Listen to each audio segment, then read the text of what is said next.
Bien, hermanos, pues vamos a seguir con nuestra serie de sermones acerca del libro de Génesis.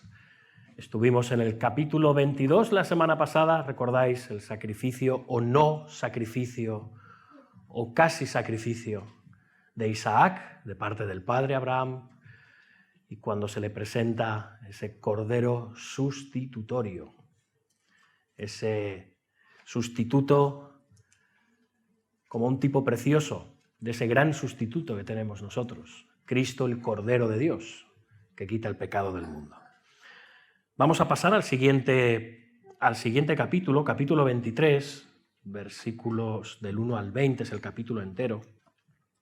Y vamos a la palabra del Señor, aunque si visteis la semana pasada, recordáis que no hicimos todo el capítulo 22, dejamos los últimos versículos del capítulo 22, que son aquellos que van del 20 al 24. Así que lo que vamos a hacer, porque esto nos da contexto de cara a lo que vamos a considerar hoy, vamos a leer los versículos del 20 al 24 del capítulo 22 y seguiremos con el capítulo 23 completo. ¿Sí? Supongo que si tenéis vuestras Biblias físicas lo veréis más claro que si lo estáis leyendo en una app, porque ahí tendréis que echar hacia atrás. ¿Sí? Pero bueno, echáis hacia atrás, capítulo anterior, versículo 20, y luego continuamos con el capítulo 23. Y después de esto pediremos que el Señor bendiga su palabra en esta mañana. Y dice así la palabra del Señor: Aconteció después de estas cosas que fue dada noticia a Abraham diciendo: He aquí que también Milca ha dado a luz hijos a Nacor, tu hermano, Uz, su primogénito, Buz, su hermano, Kemuel, padre de Aram, Kesed, Azo, Pildas, Gidlaf y Betuel. Y Betuel fue el padre de Rebeca. Estos son los 8 hijos que dio a luz Milca, de Nacor, hermano de Abraham. Y su concubina, que se llamaba Reuma, dio a luz también a Teba, a Gaham, a Taás y a Maaca. Y sigue el capítulo 20. Fue la vida de Sara 127 años. Tantos fueron los años de la vida de Sara. Y murió Sara en Kiriat Arba, que es Hebrón, en la tierra de Canaán. Y vino Abraham a hacer duelo por Sara y a llorarla. Y se levantó Abraham de delante de su muerta y habló a los hijos de Het, diciendo: Extranjero y forastero soy entre vosotros. Dadme piedad para sepultura entre vosotros, y sepultaré mi muerta de delante de mí.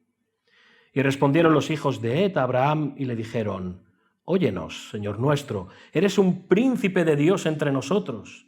En lo mejor de nuestros sepulcros sepulta a tu muerta. Ninguno de nosotros te negará su sepulcro, ni te impedirá que entierres tu muerta.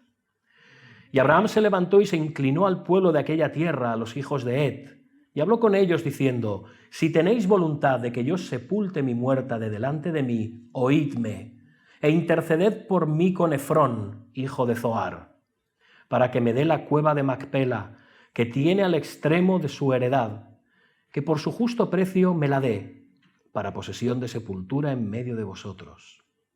Este Efrón estaba entre los hijos de Het, y respondió Efrón, heteo, a Abraham en presencia de los hijos de Het, a todos los que entraban por la puerta de su ciudad, diciendo: No, señor mío, óyeme, te doy la heredad, y te doy también la cueva que está en ella. En presencia de los hijos de mi pueblo te la doy, sepulta tu muerta. Entonces Abraham se inclinó delante del pueblo de la tierra. Y respondió a Efrón en presencia del pueblo de la tierra, diciendo: Antes, si te place, te ruego que me oigas. Yo daré el precio de la heredad, tómalo de mí, y sepultaré en ella mi muerta. Respondió Efrón a Abraham diciéndole: Señor mío, escúchame, la tierra vale 400 siclos de plata. ¿Qué es esto entre tú y yo? Entierra pues tu muerta. Entonces Abraham se convino con Efrón, y pesó Abraham a Efrón el dinero que dijo en presencia de los hijos de Het, 400 siclos de plata, de buena ley, entre mercaderes. Y quedó la heredad de Efrón, que estaba en Macpela, al oriente de Mamre, la heredad con la cueva que estaba en ella, y todos los árboles que había en la heredad y en todos sus contornos, como propiedad de Abraham, en presencia de los hijos de Het y de todos los que entraban por la puerta de la ciudad. Después de esto, sepultó Abraham a Sara su mujer en la cueva de la herencia de la heredad de Macpela, al oriente de Mamre, que es Hebrón, en la tierra de Canaán. Y quedó la heredad y la cueva que en ella había de Abraham como una posesión para sepultura recibida de los hijos de Het. Amén. Hasta aquí la palabra del Señor, y su iglesia responde: amén, amén. Bien, hermanos, vamos a orar y pedir la bendición de Dios.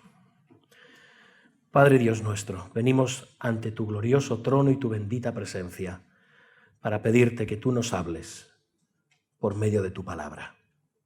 Señor, tú inspiraste estas letras, tú inspiraste este pasaje y queremos apropiarnos de lo que dice, queremos apropiarnos de las preciosas promesas que hay encerradas en él.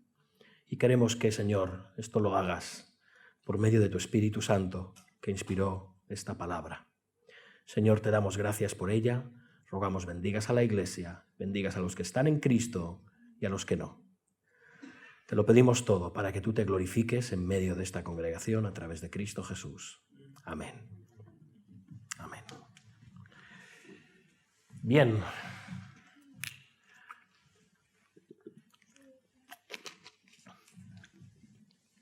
Mejor. Vivimos en un mundo, como nuestro hermano Aurelio oraba, en el que hay guerras, en el que hay conflictos, en el que hay pandemias, enfermedades, epidemias, armas de destrucción masiva, terrorismo, crisis económica, crisis de valores. Y sí, hermanos, amigos, la injusticia y la maldad parecen poblar este planeta cada vez más a nivel global. Parece que estamos en una encrucijada. No es la primera vez que la sociedad humana enfrenta encrucijadas y conflictos y momentos críticos, pero parece que en estos tiempos nos toca más globalmente y cada vez más de cerca por medio de los medios de comunicación. Nos enteramos de todo lo que pasa. Ahora, esto hace que muchas personas, debido a esto, hagan como el avestruz, que mete la cabeza debajo de la tierra y se esconden en el placer, en el trabajo, en las relaciones, en la vida. Y hay otros que sucumben y caen a la desesperación, a la ansiedad, al terror, al pesimismo, cuando no al cinismo o el escepticismo. Y parecería obvio esperar esto de personas que no tienen a Dios, que no tienen a Cristo. Vivimos en un mundo malo y sin esperanza, pero también vemos esto en muchos cristianos. Lo mismo, cada vez más, y en especial en países como el nuestro, en el mundo desarrollado, podemos decir, los creyentes cada vez más se comportan como los incrédulos. ¿Y a dónde nos lleva esto a los cristianos? ¿A dónde? Pues a olvidar, cuando no, a renunciar a la promesa que tenemos de parte de Dios de una nueva tierra en la que morará la justicia, como dice 2 de Pedro 3.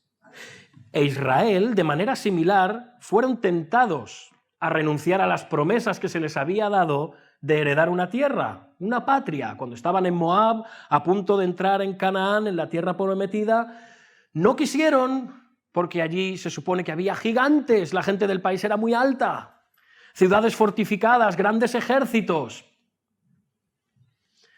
Y no quisieron entrar, no quisieron. Y de nuevo, cada vez más parece que los cristianos estamos haciendo igual, lo cual es una conducta muy similar a la de los incrédulos, por lo cual, hermanos, no es una conducta espiritual, es una conducta carnal. Carnal. ¿Y a dónde nos lleva eso a la iglesia, como conjunto e individualmente? A olvidar de nuevo, cuando no a renunciar a las promesas de Dios. Israel se preguntaba, ¿tendremos alguna vez una patria propia, una patria segura? ¿Una patria en la que haya paz y prosperidad y riqueza? Bueno, en este contexto, Israel escuchó este pasaje de Génesis que consideraremos hoy. Dios había prometido a Abraham y a su descendencia la tierra de Canaán. Todo el tiempo que Abraham vivió en la tierra prometida, no obstante, fue un extranjero y un peregrino, un forastero. Y además, tanto Abraham como Sara estaban haciéndose mayores. Durante 62 largos años esperaron a que Dios cumpliera la promesa. 62 años. Y tras eso, gloria a Dios, vino el hijo de la promesa, Isaac. Y tras la prueba final que vimos la semana pasada, recordáis, de Abraham obedeciendo con fe a Dios, estando dispuesto hasta renunciar a su propio hijo, a su único hijo, y Dios provee redención por medio de un cordero sustitutorio, entonces, recordáis, al final lo que vimos es la confirmación de la promesa en la que Dios mismo jura por él mismo. Ya más segura la promesa no podía ser. Dios jura por sí mismo. Abraham algún día poseerá esa tierra. Su descendencia será tan numerosa como las estrellas de los cielos y los granos de la arena del mar. Algún día, mediante su descendencia, serán benditas las familias y las naciones de la tierra. Y entonces, Sara murió. Y dice el versículo 1 del capítulo 23 que estamos considerando. Dice, fue la vida de Sara 127 años. Tantos fueron los años de la vida de Sara. Fijaos, Moisés aquí en su narración empieza incluyendo esto, habla de la vida de Sara, los años de la vida de Sara, nos da el número de los años de la vida de Sara. Parece que la repetición se centra en Sara, en su edad, y en la importancia que Sara tenía para Israel. Sara es la preciosa matriarca de la nación de Israel. La única mujer, de hecho, cuya edad está registrada en la Biblia. No sabemos la edad de ninguna mujer más. De Sara sí, 127 años. Y en el versículo 2 se nos dice que murió Sara en Kiriat Arba, que es Hebrón, en la tierra de Canaán, y vino Abraham a hacer duelo por Sara y a llorarla. ¿Recordáis? Parece que Abraham se había quedado en Berseba. Nos lo dice el pasaje que vimos la semana pasada, y Sara estaba en Hebrón. Es posible que ella fuera por motivos de salud, quizás estuviera mejor y más cómoda en Hebrón, no sabemos, pero en aquel momento estaban separados por una distancia aproximada de unos 60-70 kilómetros. Por eso dice que, fijaos que murió Sara en Kiriat Arba, ¿sí?, la tierra de Canaán, y vino Abraham a hacer su duelo por Sara, porque él estaba más al sur. Él estaba en Berseba, en Gaza, donde ahora hay tanto conflicto. Y es curioso, fijaos, dice, a diferencia de los parientes de Abraham y Sara que vivían en Harán, lo hemos leído al principio, versículo 22, los versículos finales, el narrador está destacando que Sara vivió su vida en la tierra de Canaán. En la tierra de Canaán. Y este detalle repetitivo sirve para vincular esta historia con la promesa que Dios le ha hecho también a Abraham de heredar la tierra de Canaán. Era la tierra de ambos, no era solo la tierra para Abraham, era para Sara, era para sus descendientes.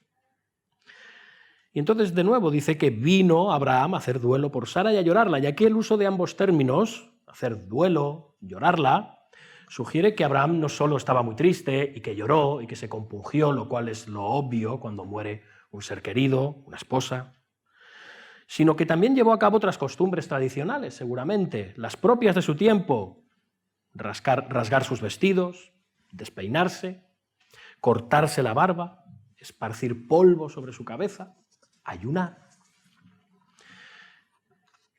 Es un momento triste para Abraham y podemos decir que también para Isaac. Y sería triste para Israel también escuchar del relato de la muerte de la matriarca de Israel. Pero Moisés, que escribe Génesis, antes de esto ha dado un rayo de esperanza en la narración. Aparentemente No lo vemos porque tenemos la idea de que la Biblia se escribió en base a capítulos y versículos. Hermanos, cuando la Biblia se escribe no había capítulos ni versículos. ¿Bien? Por lo tanto, había una lectura muchísimo más lineal y fluida que la nuestra, que todo lo troceamos. Clac, clac, clac.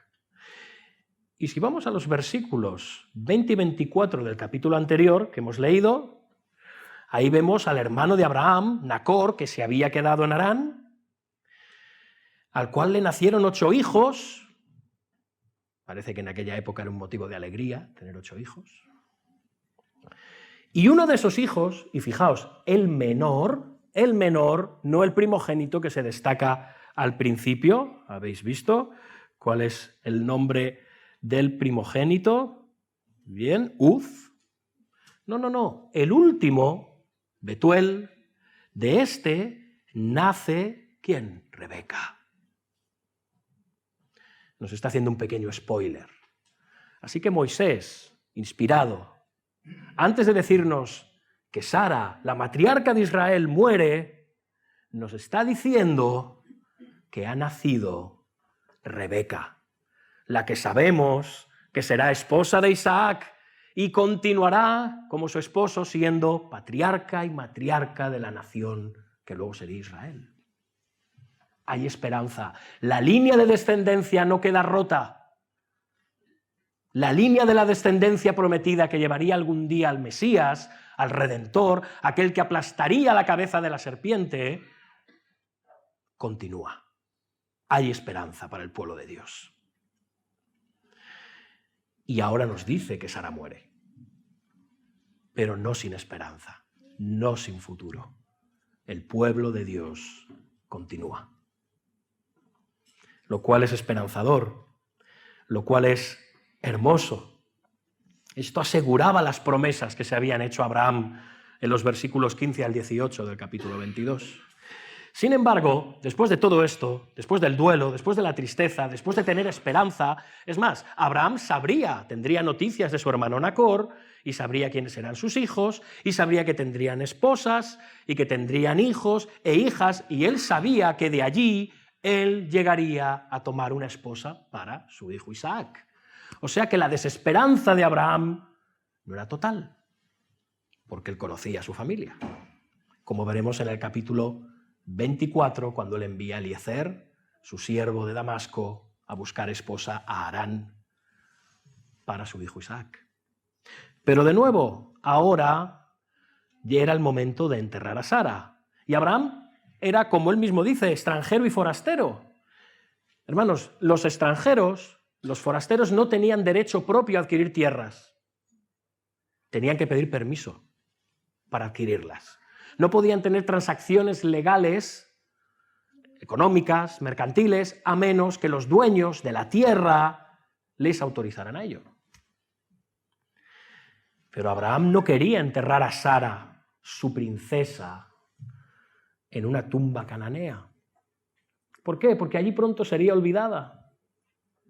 Y nos dice el versículo 3, fijaos, y se levantó Abraham de delante de su muerta y habló a los hijos de Het diciendo, extranjero y forastero soy entre vosotros, y les pide permiso, dadme propiedad para sepultura entre vosotros y sepultaré mi muerta de delante de mí. De nuevo, él reconoce que es extranjero, él reconoce que es forastero, no tiene derecho a tener propiedades por sí mismo, pero está pidiendo algo, fijaos, la palabra en hebreo es intensa, está pidiendo propiedad, literalmente es posesión. Posesión, algo de mi pertenencia para sepultura. Y esta palabra es clave, porque lo que les está pidiendo es una tumba o un panteón, un recinto para tener una tumba comunitaria y familiar. Le está pidiendo permiso para tener esto a perpetuidad, no temporalmente. En Génesis, de hecho, esta misma palabra en hebreo, auzá, posesión, se remonta a la promesa del pacto de Dios a Abraham, cuando Dios le dice, y te daré a ti y a tu descendencia después de ti la tierra que moras, toda la tierra de Canaán en heredad perpetua. Es la misma palabra que está diciendo ahora Abraham a los hititas, a los hijos de Het, quiero una propiedad perpetua para mí. Algo mío, algo que él pueda usar como cementerio familiar. Y en el versículo 5 nos dice lo que ocurre. Los hijos de Et, estos son los hititas. Por cierto, los hititas, un pueblo que fue negado durante siglos por parte de los historiadores y de los arqueólogos, y solo la Biblia hablaba de los hititas. Y al final es uno de los pueblos más conocidos del Cercano Oriente, gracias a la arqueología moderna, siguiendo muchas de las indicaciones que daba la Biblia en cuanto a las ubicaciones de donde estos estaban. Pero bueno, eso es otra historia. Esto verifica la fiabilidad de la palabra de Dios. Pero, seguimos. Dice que los hititas, versículo 5, le responden a Abraham: óyenos, Señor nuestro, eres un príncipe de Dios. Por cierto, esta es la única mención a Dios en todo el pasaje. No aparece. Pero no pensemos que Dios no está. Dios está, como se suele decir, en la trastienda, entre bambalinas, en su providencia, moviendo los asuntos. Y de nuevo, dice, eres un príncipe de Dios entre nosotros. En lo mejor de nuestros sepulcros, sepulcra a tu muerta, ninguno de nosotros te negará su sepulcro, ni te impedirá que entierres a tu muerta. Parece que los hititas están encantados y ansiosos de hacerle un favor a Abraham. Abraham no es cualquier persona, es una persona importante y quieren favorecerlo. Quizá porque también les conviene a ellos, porque tenían algún tipo de transacciones mercantiles con él. Pero fijaos que solo le ofrecen el usufructuario, por así decirlo, de una de sus tumbas, no una heredad perpetua. No, eso no. Después de que el cuerpo de Sara se haya descompuesto, pues oye, al cabo del tiempo los hititas podían volver a utilizar aquella tumba sin problema. Por eso Abraham no está satisfecho con ese préstamo. Porque si no, no sé si a veces cuando uno lee este pasaje por primera vez piensa que desagradecido, ¿no? Abraham, o que ¿cómo que insiste tanto? No, yo quiero una tumba para mí, la quiero para mí. Bueno, si te la están regalando, te la están ofreciendo, no. Es un detalle que tienen contigo. No, es que había otras implicaciones aquí, que al principio no percibimos. De nuevo, él no está satisfecho con el préstamo. Parece que incluso él ya ha elegido el lugar perfecto y está dispuesto a pagar por ese sitio. Y en el versículo 7 leemos que Abraham se inclina ante los hititas y dice: si tenéis voluntad de que yo sepulte a mi muerta de delante de mí, oídme e interceded por mí con Efrón, hijo de Zoar, para que me dé la cueva de Macpela, que tiene al extremo de su heredad, que por su justo precio me la dé para posesión de sepultura en medio de vosotros. Abraham no quiere el campo, Abraham no quiere la propiedad, Abraham no quiere la heredad, solo quiere esa cueva, que está al final. He dicho, es curioso porque la Macpela indica que es como una cueva gemela. Parece que tenía como dos zonas donde tú podías meter no solo una persona, sino más. O sea que era un lugar idóneo. Él solo quería eso, no quería el campo. Allí en Macpela, solo la cueva. Bien. Un pequeño trocito de la tierra de Efrón. Y el versículo 10 nos muestra la respuesta de este Efrón, que él estaba allí, entre los hijos de Et, y responde, Efrón el heteo, a Abraham en presencia de los hijos de Et, de todos los que estaban por la puerta de la ciudad. Las puertas de la ciudad es donde se hacían transacciones y se negociaba, diciendo: no, señor mío, óyeme, te doy la heredad, y te doy también la cueva que está en ella. En presencia de los hijos de mi pueblo te la doy, sepulta tu muerta. Así que públicamente Efrón le está diciendo que no solo le da la cueva, sino que le da la propiedad alrededor de la cueva, el campo, la heredad. Y además te la doy. No te la presto, te la doy, es para ti toda. 3 veces está haciendo el ofrecimiento de esta heredad y la cueva. Y claro, hay que leer entre líneas aquí, porque esto es muy propio en la cortesía oriental. Hacer un ofrecimiento cuando en realidad lo que quieres hacer es una venta. Pero parece que a Efrón no le interesaba vender solo la cueva. Si yo te vendo la cueva y te vendo el campo también. Si no, olvídate. Y en respuesta, en el versículo 12, Abraham se inclina de nuevo ante el pueblo de la tierra, los hititas, y fijaos que en este pasaje es persistente y machacón el uso de la palabra tierra, tierra, tierra, tierra. Y también la palabra heredad, posesión, posesión. Y tiene sentido.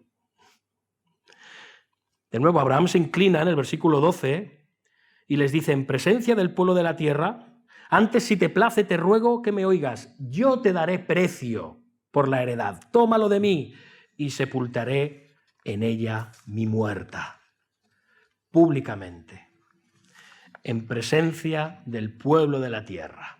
Abraham está aceptando la oferta de Efrón, tomará la heredad y la cueva, pero insiste en pagar por ello. No, gracias, pero yo te la pago. Es que era muy orgulloso Abraham, que no quería que le regalaran nada. Mirad, hermanos, Efrón es muy hábil y da este golpe maestro y se las arregla además para decirle, sí, te doy la cueva y te doy el terreno alrededor, pero además le impone un precio muy inflado. Y ya sabemos cómo funciona esto. Si alguien ha estado alguna vez en un mercadillo oriental sabe de qué va. Lo del regateo. Yo te doy tanto, tú me pides cuánto, yo te vuelvo a ofrecer lo otro. Y Abraham parece que está entrando en esta dinámica, en un mercadillo persa. Bueno, persa no, cananeo. Y dice en el versículo 14, Señor mío, escúchame, la tierra vale, dice Efrón, la tierra vale 400 siclos de plata. ¿Qué es esto entre tú y yo? Entierra pues a tu muerta, 400 siclos de plata por un pequeño campo y una cueva. Esto era exorbitado. Son 45 kilos de plata de buena ley. No es cualquier cosa, es mucho. Es una cantidad excesiva y seguramente Abraham sabe que Efrón se está aprovechando. Se está aprovechando de su deseo y necesidad de tener un lugar perpetuo para enterrar a su muerta y luego al resto de su familia. ¿Qué hará? ¿Lo comprará? ¿No lo comprará? Y llegamos al conflicto y al clímax de este pasaje. ¿Seguirá la costumbre y regateará el precio hasta una parte del precio de venta? Es peligroso porque si él regatea, en un momento dado Efrón se puede echar atrás. Y Efrón, si no vende la tierra, tampoco vende la cueva. ¿Qué hará Abraham? ¿Qué es lo que hará? ¿Seguirá con el regateo? Además, Efrón había pronunciado la palabra mágica, con perdón, tierra. Tierra. La tierra vale 400 siclos de plata. Para Efrón esto no era más que un pedazo de tierra allí en Hebrón.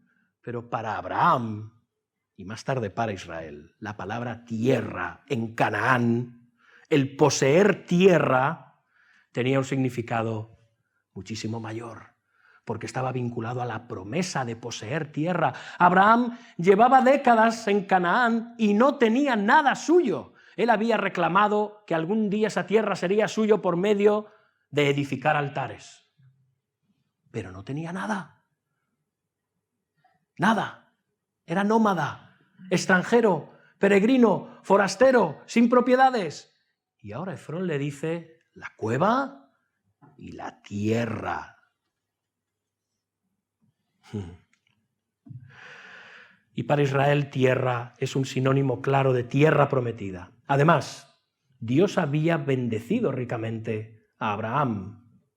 400 siclos de plata para él no era gran cosa. Era mucho dinero, pero para él no era gran cosa. Y si vamos al versículo 16, vemos cómo Abraham se conviene con Efrón. Y dice, y pesó Abraham a Efrón el dinero que dijo en presencia de los hijos de Het, y 400 siclos de plata de buena ley entre mercaderes. Suspense resuelto. Abraham compra la herencia. Es ahora dueño legal de la heredad, lo cual incluye la cueva. El versículo 17 lo confirma. Fijaos, de hecho se lee como un contrato de bienes raíces de los muchos que se han encontrado en tablillas en Canaán, tanto en el yacimiento de Tel Amarna y en otros lugares. Dice, y quedó la heredad de Efrón que estaba en Macpela, al oriente de Mamre, la heredad en la cueva que estaba en ella y todos los árboles que había en la heredad y en todos sus contornos como propiedad de Abraham, en presencia de los hijos de Het y de todos los que entraban por la puerta de la ciudad. Y esto solamente había que firmarlo o sellarlo. Quien haya hecho alguna vez la compra de la escritura, haya hecho el trámite de escritura de alguna propiedad, ya sabe de lo que hablamos. Hermanos, esto que nos puede parecer un pasaje un poco árido, farragoso, hermanos, por primera vez en su vida, nos está diciendo algo increíble, es que por primera vez en su vida, Abraham es dueño legal de una propiedad en la tierra prometida. Ahora puede enterrar a su esposa Sara con la esperanza de que algún día toda esta tierra, la tierra de Canaán, le pertenecerá a él y a su descendencia. Como se suele decir a veces, es como poner una pica en Flandes. Era terreno conquistado, de verdad, terreno propio. Y el versículo 19 nos dice que después de esto, Abraham sepultó a Sara, su mujer, en la cueva de la heredad de Macpela, al oriente de Mamre, que es Hebrón, en la tierra de Canaán. Y de nuevo, fijaos, este pasaje hace como una especie de bocadillo. Repite al principio, recordamos que nos dice que murió Sara, versículo 2, en Kiriat Arba, que es Hebrón, en la tierra de Canaán. Y ahora se nos dice al final del pasaje, después de esto, sepultó Abraham a Sara, su mujer, en la cueva de la heredad de Macpela, al oriente de Mamre, que es Hebrón, en la tierra de Canaán, la tierra prometida. Abraham no tuvo que enterrar a su muerta en una tumba cananea, donde pronto sería olvidada. Podía enterrarla en su propiedad, en la tierra de Canaán. Sara, la matriarca de Israel, podía ser enterrada en su propiedad, en su propia posesión. Sara podía descansar en paz, esperando el día del cumplimiento de las promesas de Dios. La historia que comienza con la muerte de Sara en la tierra de Canaán termina con el entierro de Sara en la tierra de Canaán. Pero ya es una tierra de Canaán, aunque sea un pedacito, que es suyo. Pero Moisés añade un importante resumen sobre el significado de esta narración, y acaba así el pasaje, versículo 20. Y quedó la heredad y la cueva que en ella había de Abraham, como una posesión para sepultura recibida de los hijos de Ed. Ahora esto es posesión de Abraham. Dios le ha dado a Abraham un anticipo de la tierra prometida. Dios está empezando de forma visible y real a cumplir su promesa de dar a Abraham y a su descendencia la tierra de Canaán como una heredad perpetua. Por así decirlo, es como unas arras. La heredad con la cueva de Macpela representa, hermanos, representa y anticipa toda la tierra de Canaán. Dios le está dando a Israel, mediante Abraham, un pago inicial, una muestra de lo que está por venir. Macpela representa, por así decirlo, las primicias. Toda la cosecha, podemos decir que vendrá después. En el tiempo de Dios, toda la tierra será suya. El Señor está empezando a cumplir su promesa de una tierra, de una patria para su pueblo. Y más tarde, Abraham será enterrado en esta propiedad de la tierra prometida. Y más tarde Isaac, y también Rebeca, y Lea, y Jacob, y José. Todos ellos eran enterrados aquí, en la cueva de Macpela. Durante siglos, esta tumba de sus antepasados, ubicada allí en Canaán, fue un testigo silencioso para Israel de que el Señor había empezado a cumplir su promesa de una patria para su pueblo. Israel podía confiar en que el Señor cumplirá su promesa de una tierra propia. Y finalmente, años después, bajo el mandato de Josué, el Señor cumple la promesa. Nos lo dice el libro de Josué, capítulo 21. No faltó palabra de todas las buenas promesas que Abraham había hecho a la casa de Israel. Todo se cumplió. Israel recibió toda la tierra de Canaán, desde Dan hasta Beerseba, al sur. Tristemente, Israel se mostró indigno de vivir en la tierra prometida. Y Dios tuvo que desterrarlos siglos después, y Dios los envió exiliados a Babilonia durante 70 años, pero luego más tarde los trajo de nuevo a su solar patrio, a su tierra prometida. Después del 587, Dios lo cumple y los trae de vuelta a la tierra de Israel. Un remanente fiel regresa, pero esta tierra todavía está lejos de ser ese paraíso esperado. Y finalmente, al tiempo de Dios, el hijo de Abraham, según Mateo 1:1 es Jesucristo, el cual nace en la tierra de Canaán, llega a este mundo. Sin embargo, la visión de Jesús en cuanto a la tierra prometida es mucho más grande que Canaán. En el Antiguo Testamento, en los Salmos, Dios había prometido a su ungido: pídeme y te daré por herencia las naciones, y como posesión, utiliza la misma palabra, auzá en hebreo, como posesión tuya los confines de la tierra. Por consiguiente, Jesús expande la promesa de Dios de la tierra de Canaán a toda la tierra, como dice en las bienaventuranzas: bienaventurados los mansos, porque ellos recibirán la tierra por heredad. Por heredad. Sin embargo, al igual que Abraham e Israel, el pueblo de Dios todavía tiene que esperar el cumplimiento final de esta gran promesa. El autor de Hebreos afirma: por la fe, Abraham habitó como extranjero en tierra prometida como en tierra ajena, morando en tiendas con Isaac y Jacob, coherederos de la misma promesa, porque esperaba la ciudad que tiene fundamentos, cuyo arquitecto y constructor es Dios. Conforme a la fe murieron todos estos sin haber recibido lo prometido, sino mirándolo de lejos y creyéndolo y saludándolo y confesando que eran extranjeros y peregrinos sobre la tierra. Porque los que esto dicen claramente dan a entender que buscan una patria. Los cristianos de hoy siguen buscando una patria, o vivimos anhelando una patria final. El mundo en el que vivimos, hermanos, es una tierra extranjera,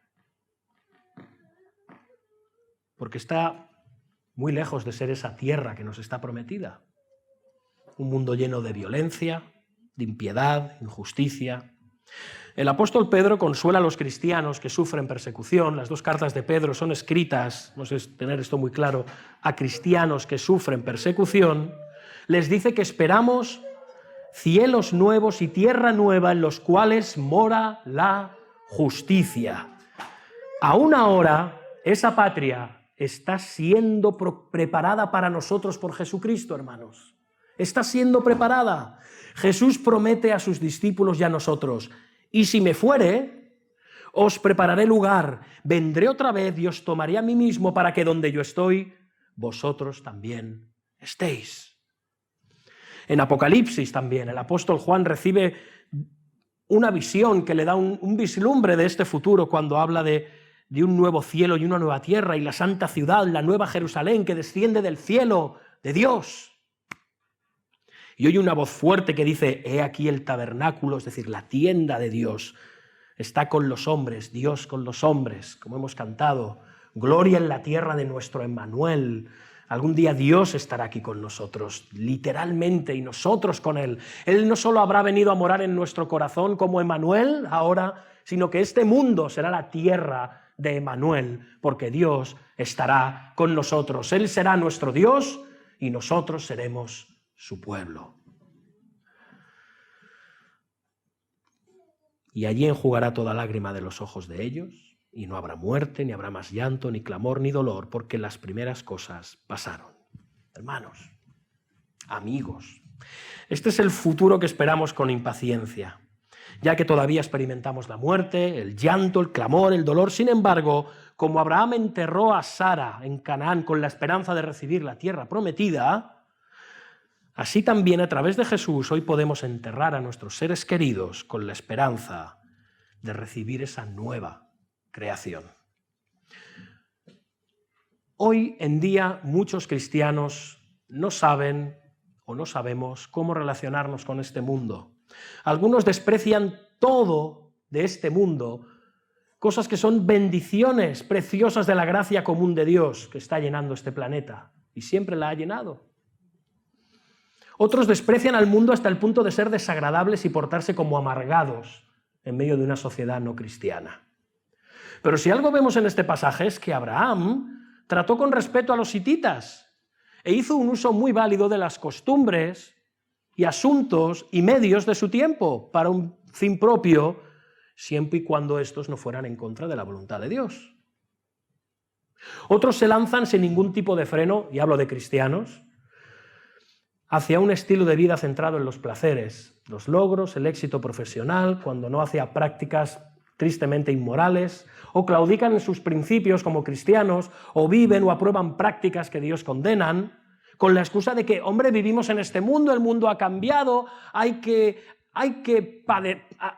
amoldarse, no podemos quedarnos atrás, hemos de integrarnos en esta sociedad.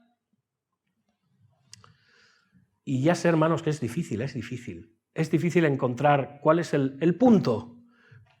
Estamos en un mundo caído, pero hermanos, aunque es caído, aunque está roto, es parte de la buena creación de Dios.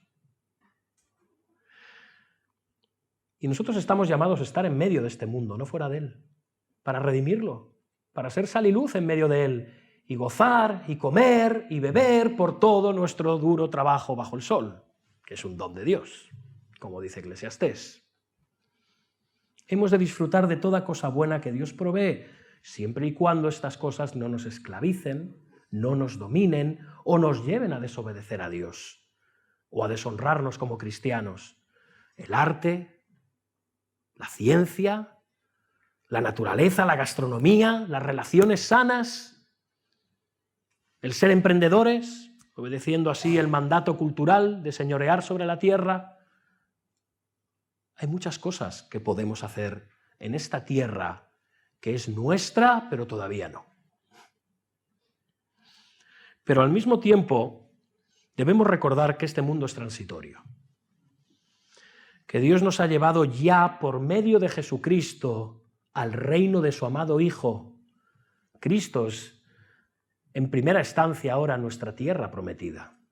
Y por medio del Espíritu se nos ha dado un anticipo de algo mayor por venir, la tierra prometida. Dice el apóstol Pablo en Efesios: en Cristo también vosotros, habiendo oído la palabra de verdad del evangelio de vuestra salvación y habiendo creído en él, fuisteis sellados con el Espíritu Santo de la promesa, que es las arras de nuestra herencia hasta la redención ¿de qué? De la posesión adquirida para alabanza de su gloria.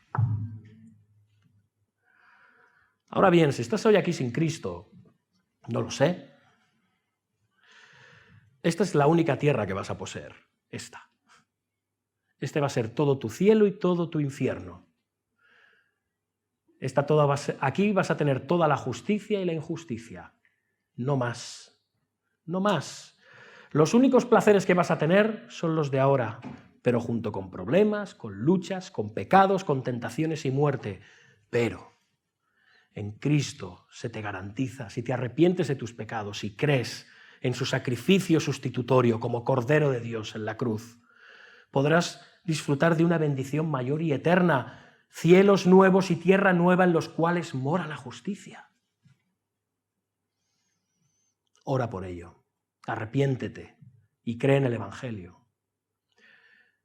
Hermanos, hoy en día hay sectas, no hace falta decir el nombre, sectas llamadas cristianas, que no tienen a Dios Padre, ni a Dios Hijo, ni a Dios Espíritu Santo, que son falsas en su doctrina y en su práctica y en su evangelio, y sin embargo atesoran por encima de todo esta esperanza de la nueva tierra por venir.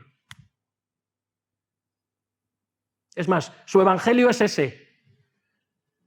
Algún día los problemas acabarán y todos viviremos en una tierra preciosa y maravillosa, en abundancia de paz. ¿Y sabéis qué? Que dicen la verdad. Dicen la verdad.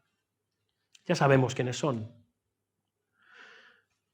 Y nosotros los cristianos, que somos los verdaderos herederos de esta tierra prometida en el regreso de Cristo, hemos permitido que estos falsos cristianismos nos roben el gozo, la verdad y la esperanza de esta promesa. Y que sea conocida por parte de sectas milenaristas. ¿Por qué? Porque no vivimos como si eso fuera real. No lo hacemos.